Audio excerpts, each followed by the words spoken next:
Assalamualaikum warahmatullahi wabarakatuh. Kita ketemu lagi di narasi pemilu, menata demokrasi dan pemilu Bawaslu Kota Tasikmalaya. Seperti biasa, kita kehadiran tamu spesial. Karena kalau bintang tamu di sini selalu spesial ya, tidak ada yang spesial itu. Di sini sudah hadir 2 orang. Saya juga tidak tahu siapa ini ya. Siapa kalian sebenarnya ya? Kehadiran 2 orang. Siapa beliau, mereka berdua ini siapa gitu ya, kita langsung saja tanya, siapa sih kalian sebenarnya? Silakan, ada Kang Aji, ada Kang Dudi ya, nanti kita ngobrol ringan lah ya, seputar, jadi mereka berdua advokat gitu, advokat. Jadi ada 3 istilah sebetulnya, lawyer, advokat, pengacara. Ini yang pas yang mana nih saya panggil nih? Advokat aja ya. Jadi mereka berdua ini adalah advokat muda gitu ya. Advokat muda. Jadi kan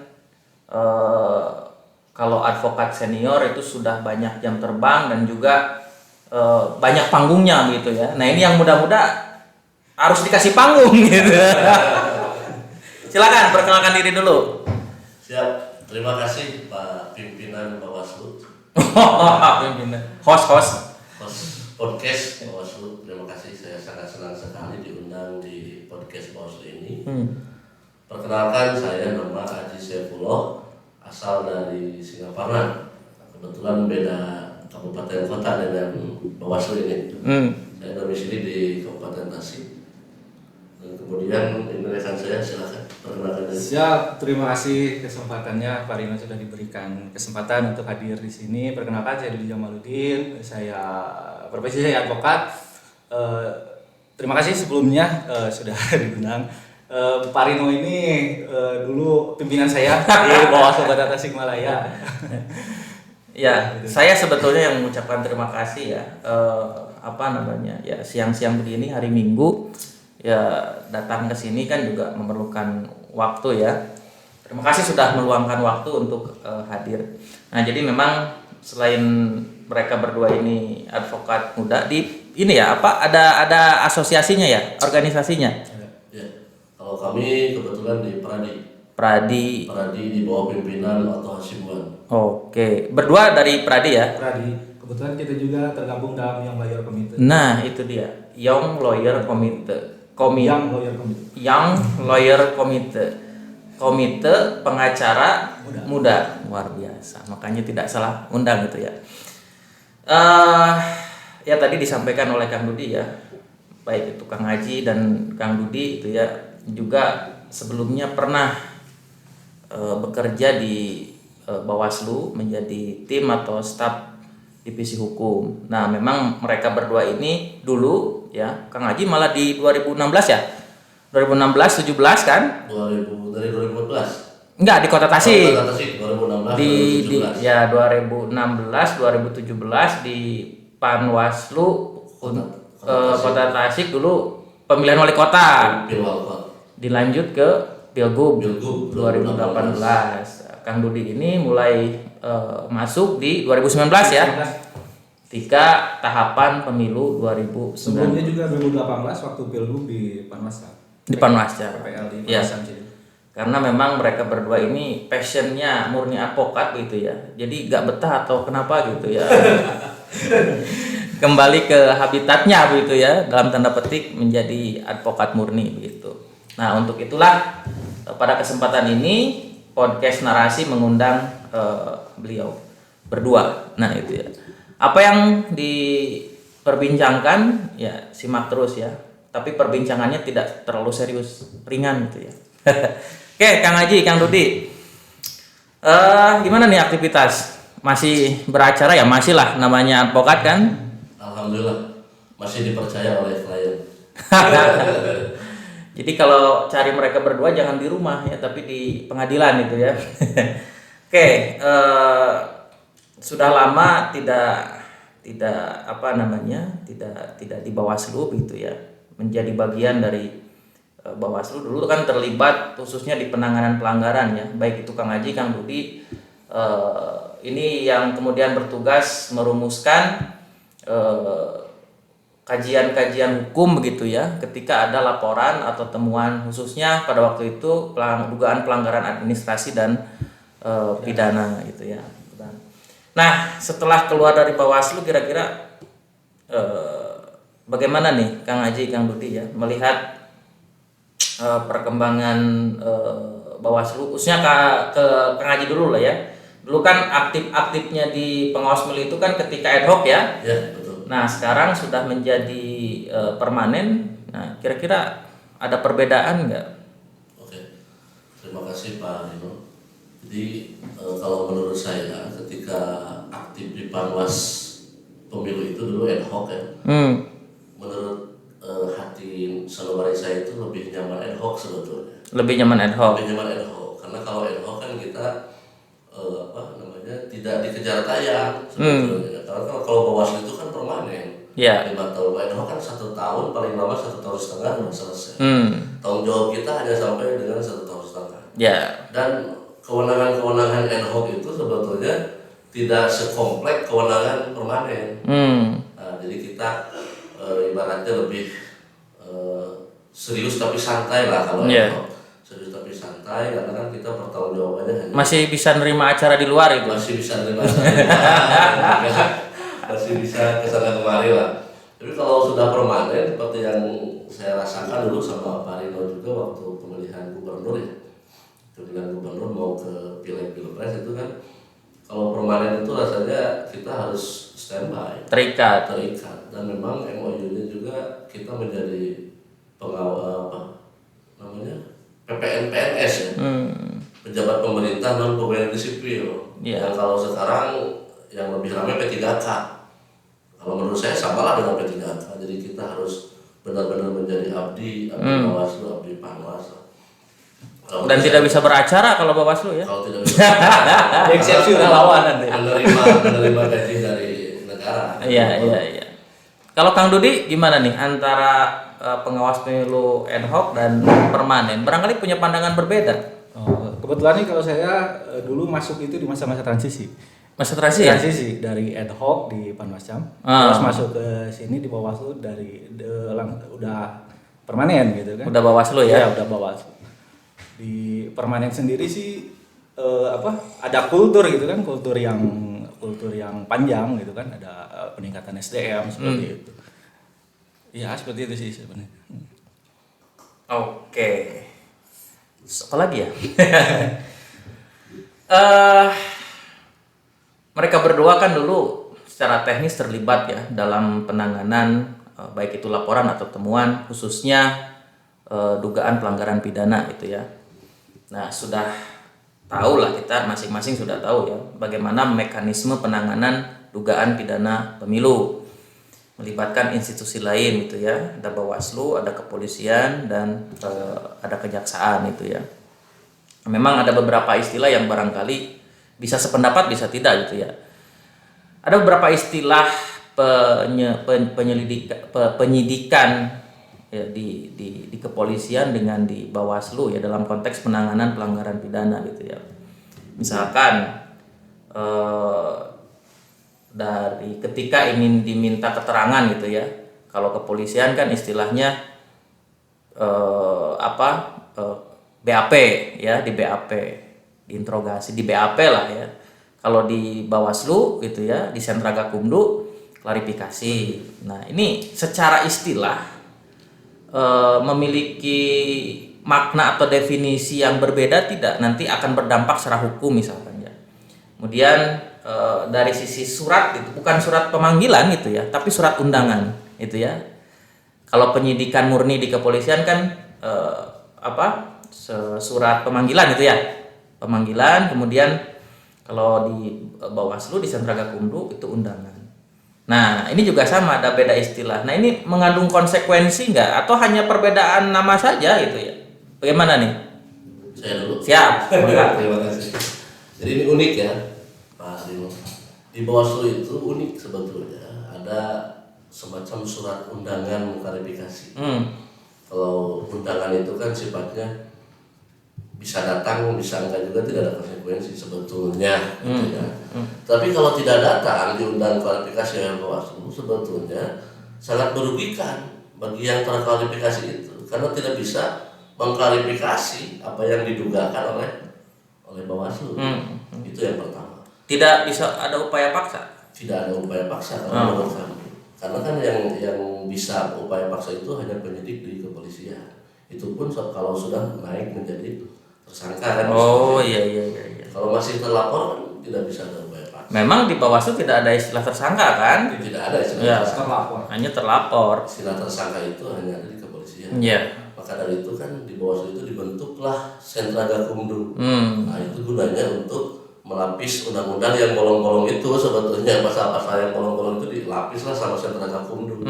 Jadi kewenangan Bawaslu itu dilapis dengan kewenangan Sentra Gakumdu. Ada kepolisian dan kejaksaan di sana. Sebetulnya Sentra Gakumdu itu lebih ajaib daripada pidana-pidana biasa. Karena di dalamnya ada Bawaslu, ada kepolisian, ada kejaksaan. Langsung bekerja dalam satu atap. Iya, tidak mungkin ada P19, pasti P21 karena kejaksaan dan kepolisian ada di sana kan. Jadi sebetulnya kita harus takut kalau ada pidana pemilu itu sebetulnya, karena kepolisian dan kejaksaan ada di dalamnya. Tidak mungkin ada P19. Iya. Pasti P21.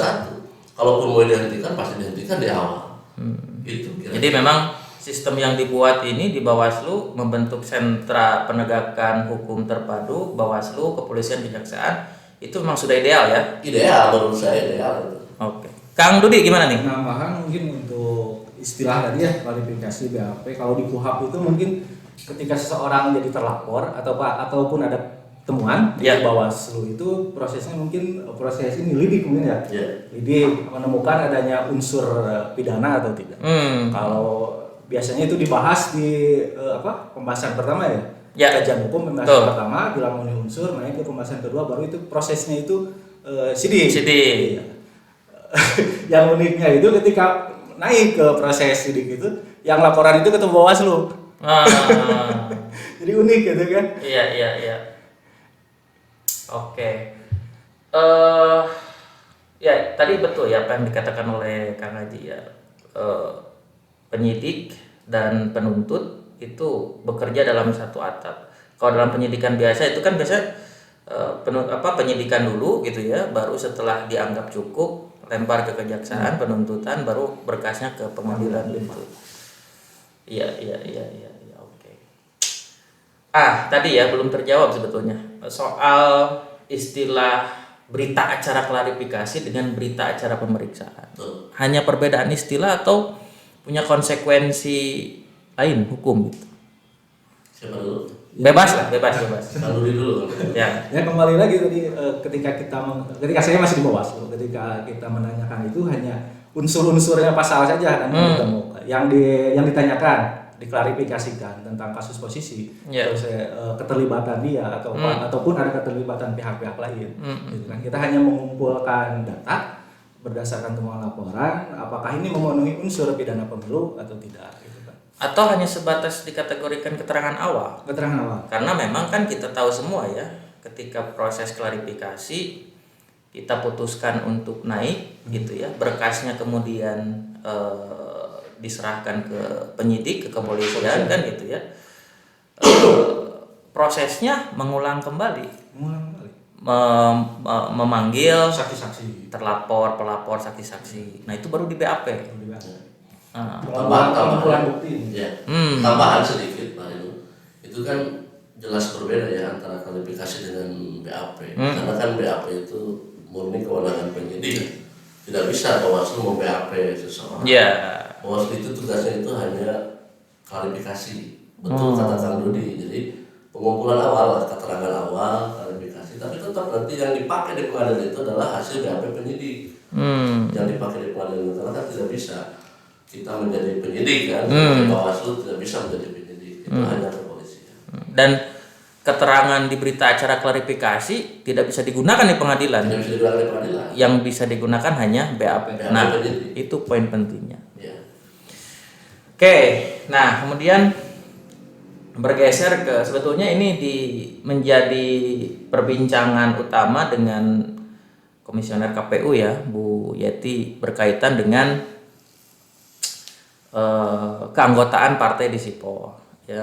Kita membahas panjang lebar. Hari ini kan Bawaslu diberi akses untuk mencermati SIPO ya. Bahkan KPU sendiri merilis nama-nama jajarannya yang masuk dalam SIPO. 89 kalau nggak salah, 98 itu ya. Jajaran KPU masuk ya, ada yang anggota dan paling banyak jajaran sekretariat. Pun dengan Bawaslu merilis nama 275 nama dari jajaran Bawaslu, ada anggota, bahkan ketua, dan kebanyakan itu jajaran sekretariat yang namanya tercantum dalam SIPO. Juga setelah kami melakukan pencermatan, ada ya KTA-nya ada, tapi dilihat dari pekerjaannya tidak memungkinkan, misalkan PNS. Atau ya kami melakukan pelacakan, ada beberapa nama yang masuk dalam SIPO dan tidak pernah merasa mendaftar menjadi anggota partai politik itu. Nah, itu dari sisi administrasi dalam konteks tahapan pendaftaran ini itu sudah diulas. Nah, yang membuat saya ingin menindaklanjuti itu gitu ya. Dari aspek administrasi tahapan pemilu oke, selesai gitu ya. Hanya sebatas surat pernyataan saya tidak pernah dan nanti namanya dicoret. Tapi saya ingin melihat peristiwa ini dari kacamata norma yang lain itu. Misalkan dalam Undang-Undang Adminduk ya, atau dalam Kitab Undang-Undang Hukum Pidana, ada nggak norma yang kemudian mengancam orang ya kalau melakukan perbuatan yang mengklaim identitas kependudukan seseorang untuk digunakan secara tidak sah itu. Jadi ini kan berangkat dari peristiwa munculnya persoalan itu karena memang ada penggunaan identitas kependudukan yang tidak sah. Karena dasar pembuatan KTA itu adalah KTP kan begitu. Nah, kira-kira bagaimana nih dalam norma yang lain kira-kira peristiwa atau perbuatan seperti itu bagaimana nih diaturnya? Ya, terima kasih.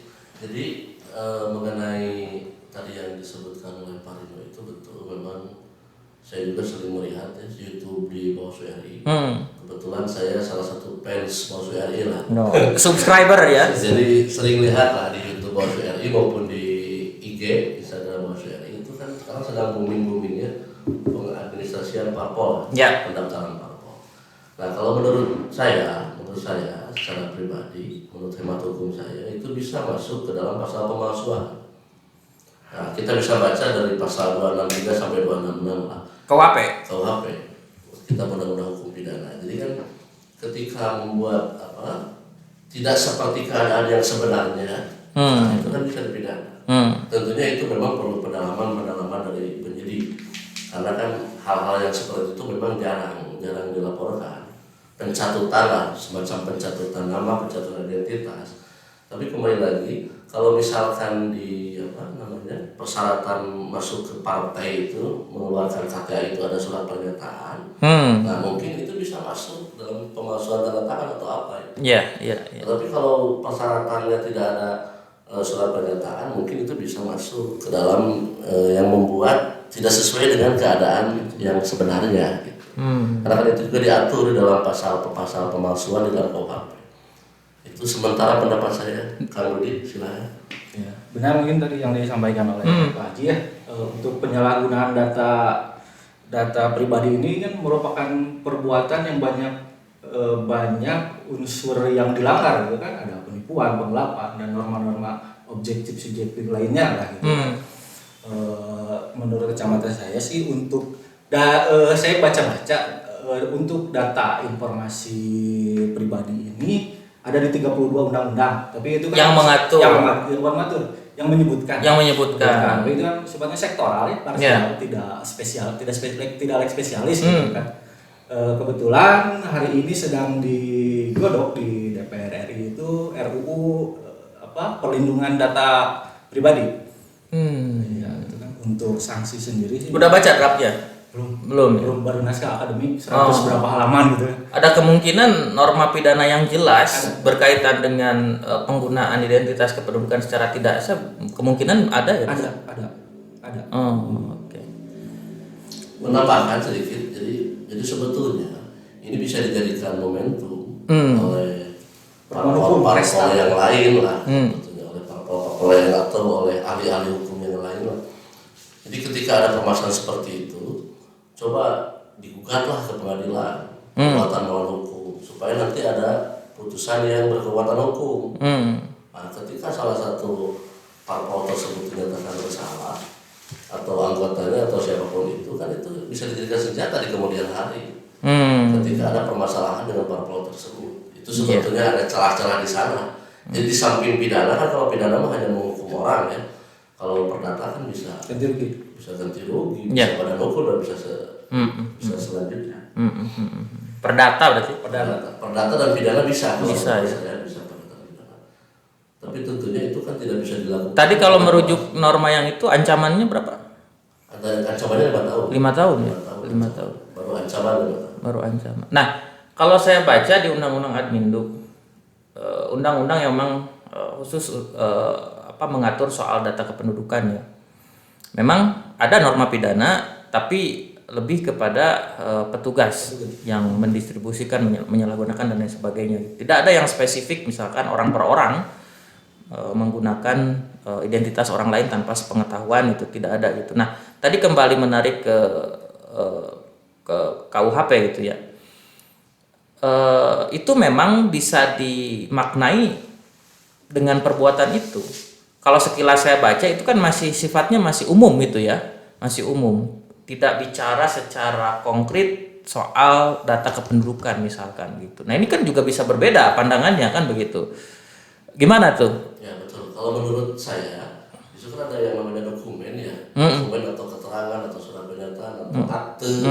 Itu di dalam pasal pemasal itu banyak ya, banyak sub-subnya, ada akte, ada dokumen, ada surat, ada otentik, dan itu kan bisa dikaji lebih dalam. Tapi sementara hal-hal seperti itu bisa dilakukan untuk dilaporkan ke polisi Dengan dasar itu. karena memang pasalnya ada.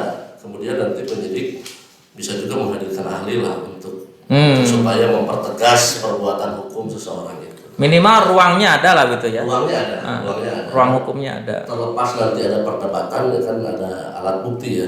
Kita kan sering mengenal alat bukti. Kalau alat bukti saksinya kurang, surat kan bisa di petunjuk, bisa ada ahli gitu.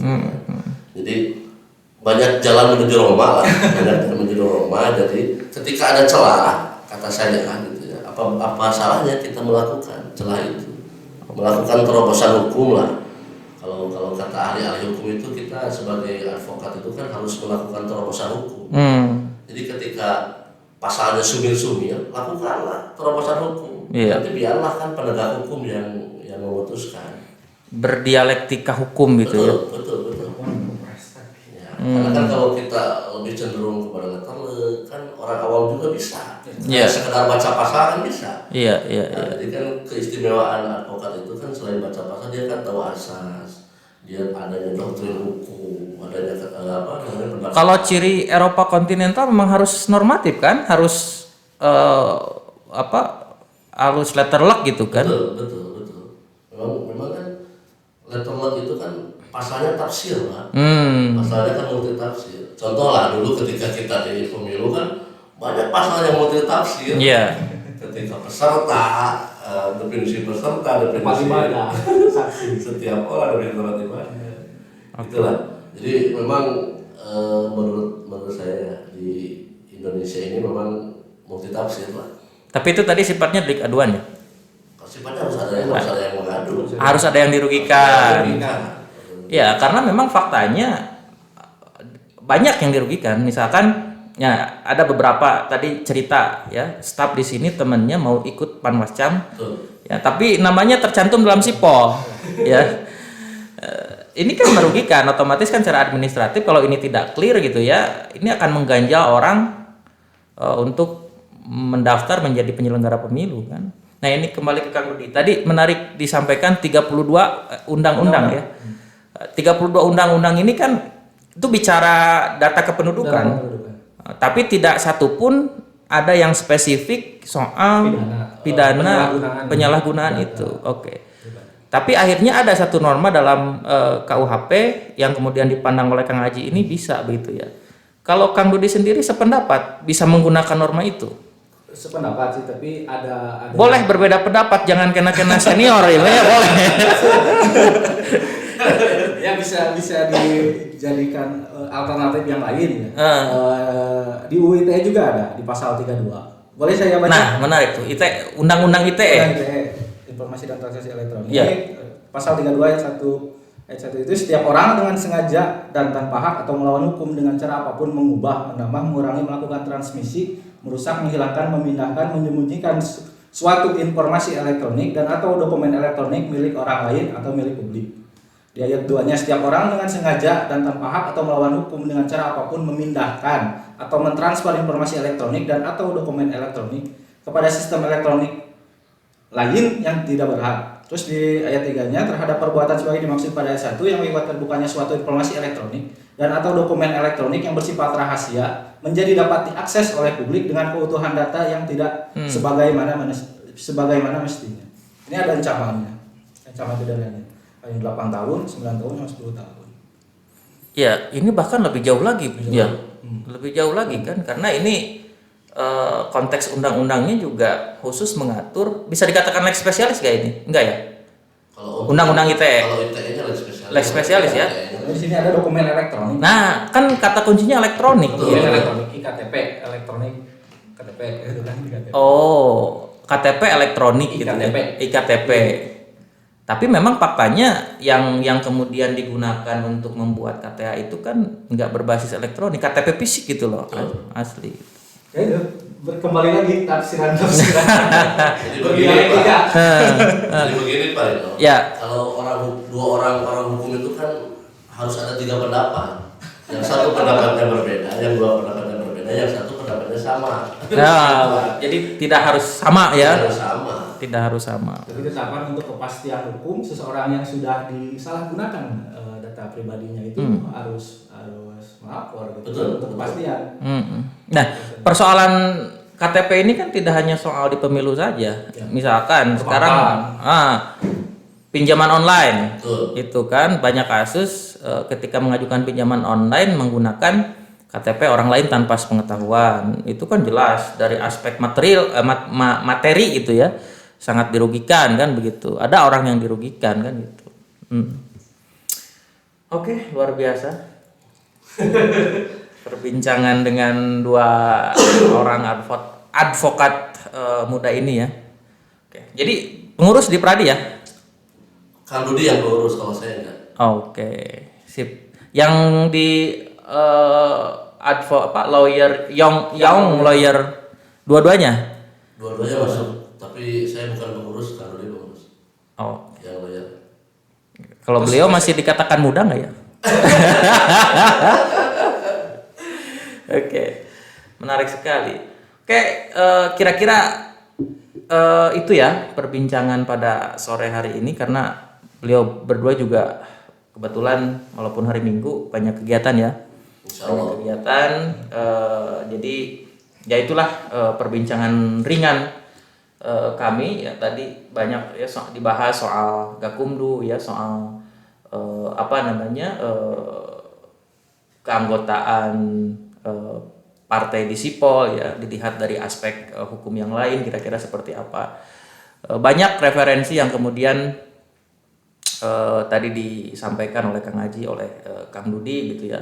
Walaupun memang tadi disampaikan oleh Kang Haji kalau kita bicara hukum 2 orang bicara hukum 3 orang bicara hukum belum tentu pendapatnya sama ya.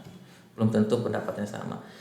Itu barangkali perbincangan kita pada sore hari ini ya. Mudah-mudahan bisa menambah hasanah pengetahuan kita begitu ya. Terima kasih sekali lagi. Saya ucapkan Kang Haji, Kang Dudi sudah mengorbankan waktu gitu ya untuk bisa hadir pada podcast Bawaslu Kota Tasikmalaya.